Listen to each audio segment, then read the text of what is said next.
Hello, I'm Tommy Moore from the Bartitsu Lab, and in this particular video we look at Bartitsu on tour. Now, at the time when Bartitsu was created in the late 1800s, Britain had a huge empire, and people that were training in Bartitsu might be expected to work, be a soldier in, be a diplomat in many places all around the world, and it pays to be familiar with the types of attack common in those places. In this particular video, and in the next particular video, I'm going to be looking at some of the methods of attack very common in use in India and the Indian subcontinent. Now, many of you are familiar with the notion of the Thuggee, from which we get the word thug today. So a group of bandits that were attacking people on roads, attacking main arterial routes, and essentially had a big cultish mythos. And there's lots of controversy about the nature of the Thuggee, but I thought it'd be quite an interesting opening to the video. By the time of Bartitsu, the notion of the Thuggee had kind of died off. People had worked very hard to eradicate the bandit gangs, but their methods of attack were still very common. And the reason they're very common is because the Thuggee were very effective bandits.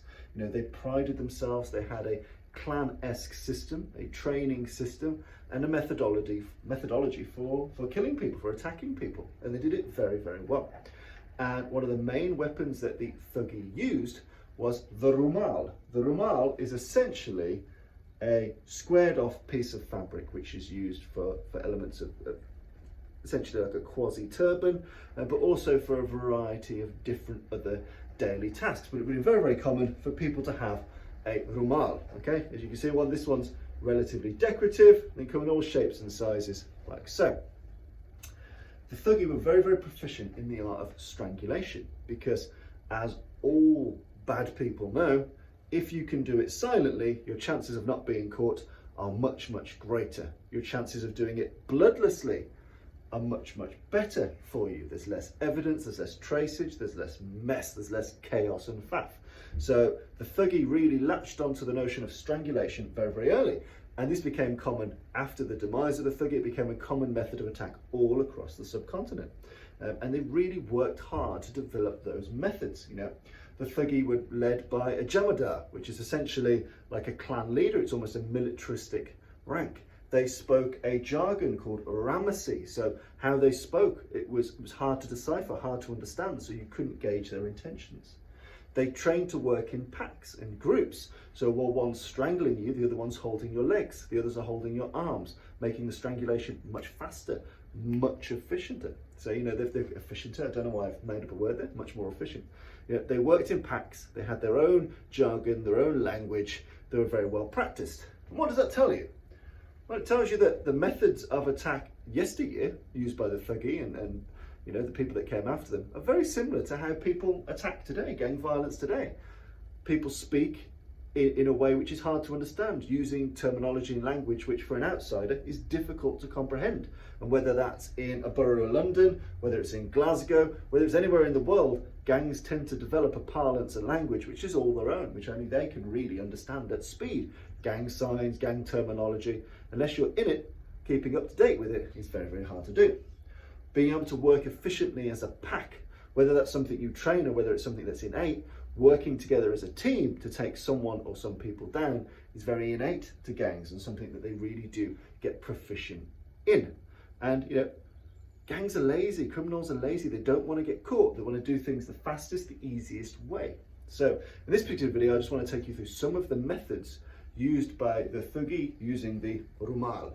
The rumal is interesting in that the mythos goes that Kali, one of the gods, was battling a demon, and every time a drop of blood from that demon touched the ground, another demon was born. So it ended up in a battle with Kali, and every time the demon was attacked, more demons arise, a bit like the Greek Hydra myth, until an idea came to use the rumal. So as opposed to cutting or slashing or bludgeoning the demon, strangling the demon was the brilliant, genius idea, and that became part of the founding mythos of using the rumal.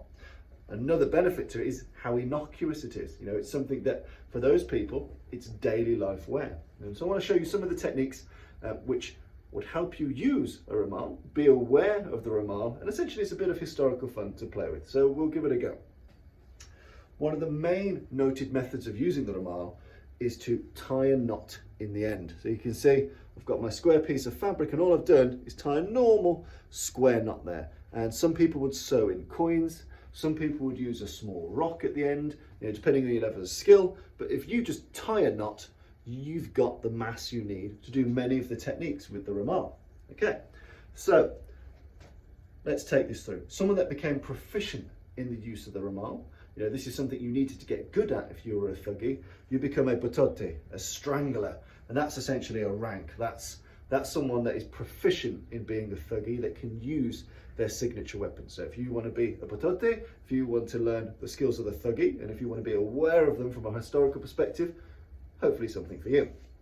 Now, the reason why there's a knot at the end means that we can cast the rumal very, very easy. If we don't have this knot, we've got fabric which can open and flare as we try and encapsulate. And as anyone knows, in strangulation, we want to compress the arteries on either side of the throat. We want to stop oxygenated blood getting to the brain. So we want to make sure that that wrap is tight. And to make sure that wrap is tight, our weighted or our knotted end is absolutely vital. So one of the first methods, if we're using the rumal from the front, is to draw the rumal from the pocket, from the waistband, or if you're using it as sarong, to untie the sarong, and in a backhanded motion, launch it around the neck of the opponent. The best way to think of it is that the forearm gets to the neck, giving this piece of fabric enough room to wrap around. So our first technique is to draw it and end up with the wrap, okay? Draw it and end up with the wrap, like so. Once we've got that, our forearm should be against the throat. We then grab the knotted end and we pull in and we drive our forearms into the throat, depending on where we've launched this from. And the fabric is providing the compression on the other side of the artery. So if I'm dead on front center, I can squeeze, but I'm using this piece of fabric as a lever, and then I'm driving into the person.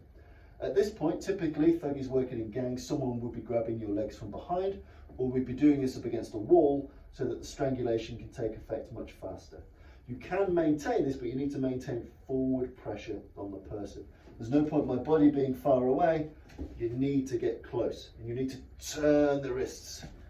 But the main point is, without the knot, you couldn't achieve this technique. So once this is round, the knot brings it at speed. I grab the knot, drive into the opponent. So again, I'm using the fabric and I'm using my forearm. And this is variable because the forearm and the fabric both end up in different places every time you try the technique.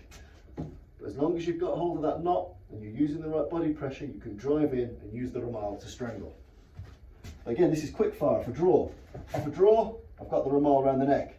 Immediately I latch on, immediately I drive in, okay? I can draw the elbows into each other, add a bit more downward pressure. The closer I get, the more the elbows flare a little. That's fine, as long as I've got forward pressure and momentum. And if their back's to a wall, even better.